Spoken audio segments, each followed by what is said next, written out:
नमस्कार,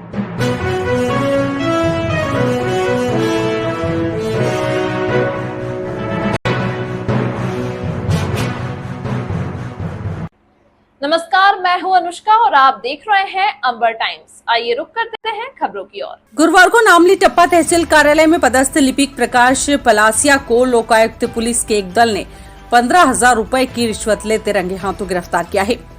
पलासिया ने पंचेर निवासी एक व्यक्ति से नामांतरण के लिए 50,000 रुपए की रिश्वत मांगी थी। लोकायुक्त पुलिस के सूत्रों के मुताबिक पंचेर निवासी गणपत ने लोकायुक्त पुलिस को शिकायत दर्ज करवाई थी।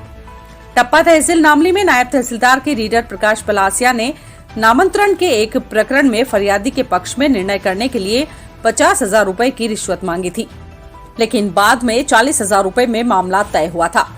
गणपत रिश्वत की रकम में से 5,000 रुपए भी दे चुका था, शेष राशि देना बाकी थी।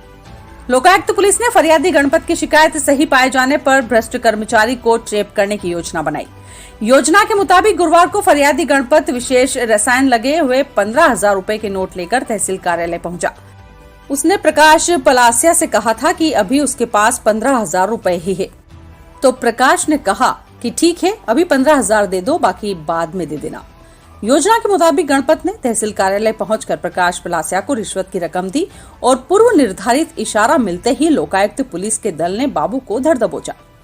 ट्रैप की कार्रवाई लोकायुक्त पुलिस के निरीक्षक दीपक शेजवार के नेतृत्व में पूरी की गई।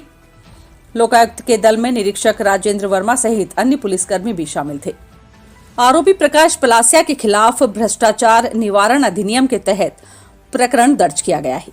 मामले में भी धोखाधड़ी का प्रकरण दर्ज कराया गया है और जितेंद्र जाट जिसके नाम से रजिस्ट्री हुई थी, उसने नामली तहसील में एक आवेदन भी दिया था नामांतरण कराने के लिए। तो उसको फरियादी को गणपत हला को जैसे ही पता चला कि इसने मेरी जमीन के नंबर में नामांतरण दिया, तो उसने आपत्ति दर्ज कराई निरस्त करने के लिए।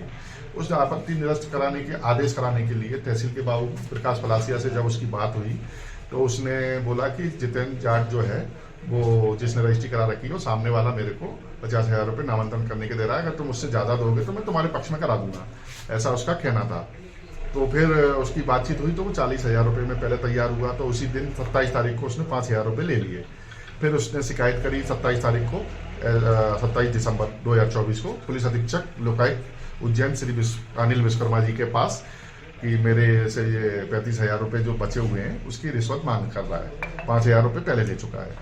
तो जिसकी तस्दीक के लिए मुझे निरीक्षक दीपक शेजवार को एसपी लोकायुक्त उज्जैन ने आदेशित किया, तो मैंने तस्दीक करवाई गई, तो शिकायत सत्य पाई गई, जिस पर आज ट्रैप दल का गठन कर फरियादी को पैसे लेकर रवाना किया गया था 15,000 रुपये, जो बाबू प्रकाश पलासिया ने 15,000 रुपये की रिश्वत ली।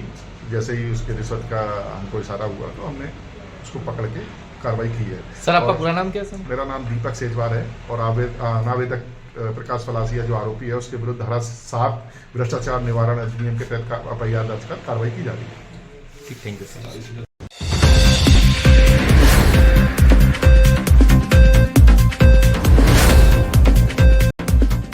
बरबड़ हनुमान मंदिर पर ब्राह्मण समाज की वार्षिक गोठ का आयोजन किया गया।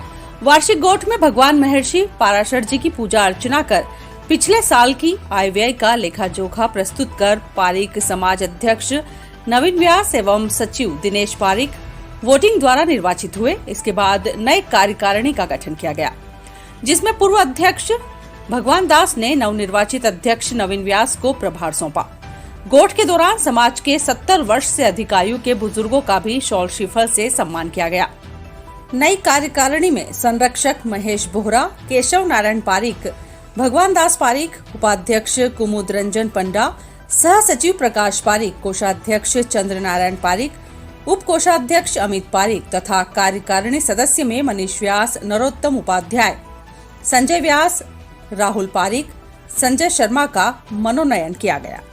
अगर उसका कोई गूढ़ रहस्य हो, कोई खान पान में चेंजेस करना हो, वो सब अगर आप हमारे साथ बांटना चाहते हैं वो सारी चीजें, ताकि हम भी हमारे जीवन को और अच्छा कर सकें, उनको 1 लाइन 2 लाइन अपना जीवन को कैसे जीते हैं ये बोलना बहुत जरूरी है, ताकि हमें वो मार्गदर्शन मिल सके।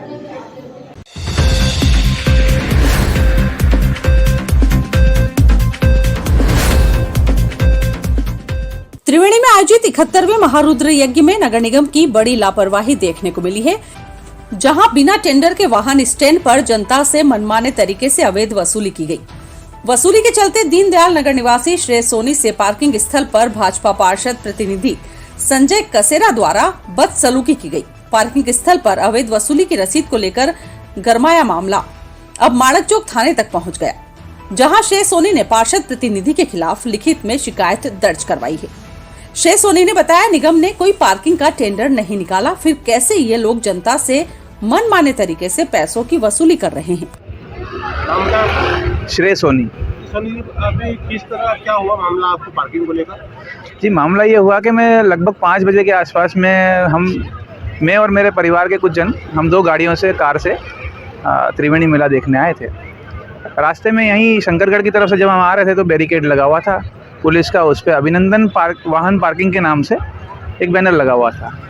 तो मैंने उनका बैनर देख के रोका। उन्होंने मुझे पासी के प्लॉट में जो बनी पार्किंग थी, जो निजी प्लॉट है उसमें पार्किंग बनी हुई थी, वहाँ पे पार्क करने को कहा। मैंने गाड़ी पार्क की और पार्क करने के बाद जब मैं बाहर आया तो मैंने उनसे रसीद मांगी कि आप 50 रुपये आप जो शुल्क मांग रहे हैं तो उस शुल्क अंकित होना चाहिए उस पर, तो वो शुल्क क्यों नहीं है इस पर अंकित। तो इस पर उन्होंने कहा कि आप ये जो हमारे ठेकेदार हैं उनसे बात कर लीजिए। तो किसी संजय कसेरा नामक व्यक्ति का उन्होंने नंबर दिया। एक छोटा बालक था जो कि बोल रहा था कि पापा का नंबर है, पापा से बात कर लो आप। तो नंबर पे जब मैं कॉल मिलाया तो उनसे बात हुई तो वो कह रहे थे कि भाई शुल्क अंकित नहीं है तो इसका मुझे कोई लेना देना नहीं है। हम तो 50 रुपये अधिकृत किए हैं हमको, और 20 रुपये जो छोटे वाहन के अधिकृत किए हैं, तो हम आपसे शुल्क लेंगे, अन्यथा आप पार्क ना कीजिए। ठीक है, ये फ़ोन पे घटना हुई। उसके बाद वो निजी तौर पे भी आ गए। निजी तौर पे आने के बाद उन्होंने मुझे ऐसे जैकेट पकड़ के और मुझे बाहर ले जाने लगे कि भैया आप ये अपनी गाड़ी बाहर निकालिए। तो मैंने उनसे आग्रहपूर्वक ये पूछा कि अगर आपको 50 रुपये चाहिए, 50 नहीं 50,000 भी देने को तैयार है। अगर नगर निगम ने आपको अधिकृत किया है 50,000 रुपये वसूलने के लिए, तो हम 50,000 भी देने को तैयार हैं। तो इस पर वो बोलने लगे कि आपके पास पैसे नहीं हो तो मेला घूमने नहीं आया करें।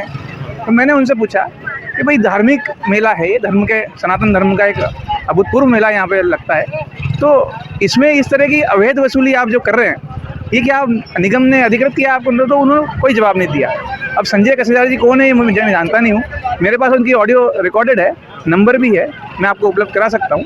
और जैसा कि मैं देख पा रहा हूँ, मैं समझ रहा हूँ कि ये अवैध, पूरी तरीके से अवैध पार्किंग बनाई गई थी, जो कि निजी 2 भूखंड हैं यहाँ पे दोनों तरफ। उन दोनों भूखंडों में निजी पार्किंग बना के अवैध वसूली की जा रही थी। सोनी जी बताएं कि आपने जब विरोध किया इस चीज़ का, जी, तो किस तरह की वसूली की गई? जी, वो तो मतलब उनका तो रवैया इस प्रकार का था कि हम तो कुछ नहीं सुनने वाले, हमें 50 रुपये दीजिए या फिर आप यहाँ से जाइए।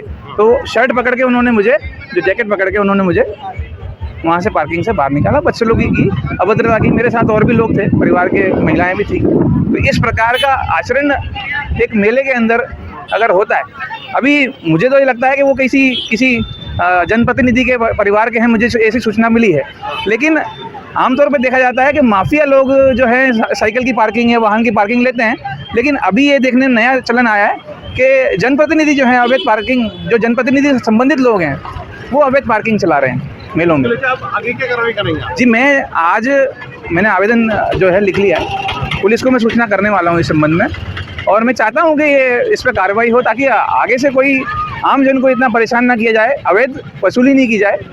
क्योंकि आज जनता जो है आर्थिक मुद्दे पर बहुत परेशान है, और ऐसे 10-10, 20-20 रुपये, 50-50 रुपये अगर आप लोगों से लेंगे, आप लीजिए, कोई दिक्कत नहीं है, लेकिन आप वैध तौर पे लीजिए ना।